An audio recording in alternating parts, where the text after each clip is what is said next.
Hello guys, big boss 7 Tamil இப்போ லைவ்ல என்ன போயிட்டு இருக்குன்ற அப்டேட்டை பற்றி தான் நம்ம பார்க்க போகிறோம். ஒரு அதிர்ச்சியான நியூஸ் தான் வெளியில் வந்திருக்கு. என்ன அப்படின்னா, ஐஷு அவங்க பிக் பாஸ் வீட்டை விட்டு வெளியில் போனதுலேருந்து எந்த ஒரு வீடியோவுமே போடல. ஆனால் இப்போ போட்டிருக்காங்க. அது போக நிறைய உண்மைகள் நிக்சனை பற்றி இது வெளியில் வந்திருக்கு அப்படின்னு தான் சொல்லணும். என்னாச்சு அப்படின்றத இந்த வீடியோவில் நம்ம இப்போ பார்க்கலாம்.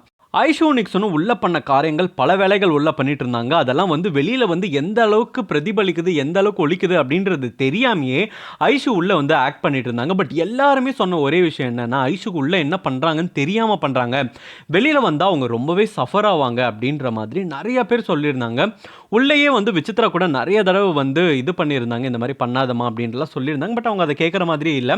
அவங்க அந்த புலி கேங்கோட சேர்ந்துட்டு பயங்கரமா ஆடிட்டு இருந்தாங்க. வெளியில போனதுக்கு அப்புறம் அது ஒரு பெரிய இஷ்யூவா ஆச்சு அப்படின்னு தான் சொல்லணும். அவங்க வீடு, அவங்க குடும்பம் எல்லாமே ரொம்ப பாதிச்சு போயிட்டாங்க அப்படின்னு தான் சொல்லணும். ஏன்னா அந்த அளவுக்கு அவங்க கஷ்டத்துக்குள்ள போயிட்டாங்க. அந்த அளவுக்கு ப்ராப்ளம் அவங்க வெளியில ஃபேஸ் பண்ணியிருந்தாங்க. போய் ஒரு 2-3 நாளாக அவங்களுக்கு எந்த போஸ்ட்டும் இல்லை, எதுவுமே பண்ணாமல் ஒரே ஒரு 3 பக்கத்துக்கு ஒரு லெட்டர் மட்டும் போட்டாங்க. என்ன லெட்டர் போட்டாங்க அப்படின்னு நீங்கள் பார்த்தீங்கன்னா, இந்த மாதிரி நான் ஒரு நல்ல பொண்ணு இல்லை, என்னோட ஃபேமிலிக்கு நான் ரொம்ப சீட் பண்ணிட்டேன்னு நான் நினைக்கிறேன்.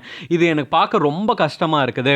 இந்த மாதிரி நான் ஒரு பொண்ணே கிடையாது, ஆனால் நான் இப்படி உள்ள ஆக்ட் பண்ணிட்டேன்.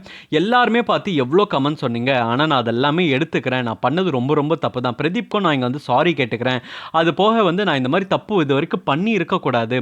உங்களுக்கு எல்லாருக்குமே எனக்கு புரியுது, நான் ஒரு பேட் எக்ஸாம்பிளாக இருந்துட்டேன் அப்படின்னு சொல்லிட்டு. பட் ஆனாலும் உங்களுக்கு ஒரு எக்ஸாம்பிளாக இருக்கிறேன் அப்படின்னும் போது நான் சந்தோஷப்படுறேன். அட்லீஸ்ட் ஒரு பேடாக இந்த மாதிரி ஒரு பொண்ணு இருக்கக்கூடாதுனாச்சு ஒரு எக்ஸாம்பிள் இருக்குது. அந்த மாதிரி நான் இருந்துட்டு போகிறேன். அது போக நிக்சன் இந்த மாதிரி அவரோட கேம் இதுக்கப்புறம் விளையாடுவார். அவரோட ஃபேன்ஸ்லாம் என்னை திட்டிட்டு இருந்தாங்க. அவரோட கேமை நான் தான் விளையாட விடாமல் பண்ணிட்டேன் அப்படின்னு சொல்லிட்டு இப்போ நான் வெளியில் வந்துட்டேன். ஒரு நிம்மதியாக அவரோட கேமை நல்லபடியாக ஃபோக்கஸ் பண்ணி விளையாடலாம் அப்படின்றத ரொம்பவே தெளிவாக சொல்லியிருந்தார். ஸோ இதெல்லாமே பயங்கர பரபரப்பை கிரியேட் பண்ணிச்சு. அந்த டைமில் பயங்கர கான்ட்ரவர்சியாக போயிட்டு இருந்துச்சு. இந்த மாதிரி அவங்க போட்டாங்க, ரொம்ப பாவம், ரொம்ப நொடிஞ்சிட்டாங்க அப்படின்னு சொல்லி. பிகாஸ் அவங்க ஃபேமிலி எல்லாமே ரொம்பவே ப்ளீஸ் பண்ணி தான் அவங்களை வெளியில் கொண்டுட்டு வாங்க, என் பொண்ணு விடுங்க அப்படின்னு சொல்லி தான் அவ்வளோ ஃபோர்ஸ் பண்ணி தான் அவங்க வெளியிலே வந்தாங்க. ஸோ இவ்வளோ நடந்து முடிஞ்சதுக்கப்புறம் அவங்க எந்த ஒரு போஸ்ட்டுமே போடல, எந்த ஒரு விஷயமே அப்லோட் பண்ணாமல் அப்படியே தான் இருந்தாங்க. அவங்களோட இன்ஸ்டா ஐடி மட்டும் அப்படியே இருந்துகிட்டே தான் இருந்துச்சு.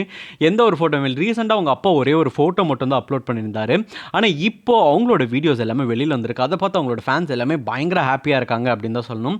அவங்க வந்ததுக்கப்புறம் முதல் வீடியோ எதுன்னு பார்த்தீங்கன்னா, அவங்க ஒரு கெஸ்ட்டாக ஒரு காலேஜுக்கு ஈவெண்ட்டுக்கு போயிருக்காங்க. காலேஜ் ஈவெண்ட்டுக்கு போய் அங்கே டான்ஸ் எல்லாம் ஆடி பயங்கரமாக ஃபன் பண்ணியிருக்காங்க.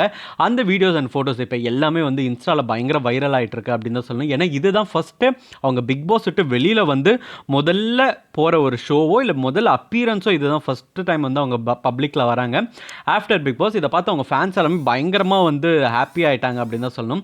எல்லாருமே எதிர்பார்த்துட்டு இருந்த ஒரு 2 பேர் என்ட்ரி யாருன்னு பார்த்தீங்கன்னா, ஒன்று வினுஷா, இன்னொன்று ஐஷு.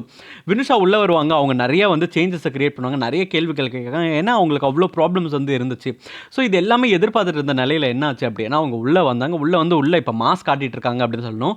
அடுத்தது ஐஷு வருவாங்கன்னு சொல்லிட்டு எல்லாருமே வெயிட் பண்ணிட்டு இருக்காங்க. ஏன்னா நிக்சனோட பிரச்சனை இவ்வளோ ப்ராப்ளம் நடந்துச்சு, அவங்களோட பாயிண்ட் ஆஃப் வியூ என்ன அப்படின்னு தெரியறதுக்கு எல்லாருமே வெயிட் பண்ணிட்டு இருந்த காரணத்தில் என்ன ஆச்சு அப்படின்னா, உடனே வனிதா ஒரு ட்வீட் போட்டிருக்காங்க. இந்த மாதிரி ஐஷு வரமாட்டாங்க, பிகாஸ் அவங்களுக்குள்ள அந்த பிக் பாஸில் இஷ்யூ இருந்ததுனால அவங்க கண்டிப்பாக பிக் பாஸ்க்குள்ளே வரமாட்டாங்க, அவங்க பிக் பாஸ்க்குள்ளே வரமாட்டாங்கன்ற மாதிரி சொல்லிட்டாங்க. அவங்களோட ஃபேன்ஸ் எல்லாமே ரொம்பவே ஃபீல் பண்ணி, ஐயோ என்னடா இது, இவங்க இன்னும் வரவே இல்லையே அப்படின்ற மாதிரி சொன்னாங்க.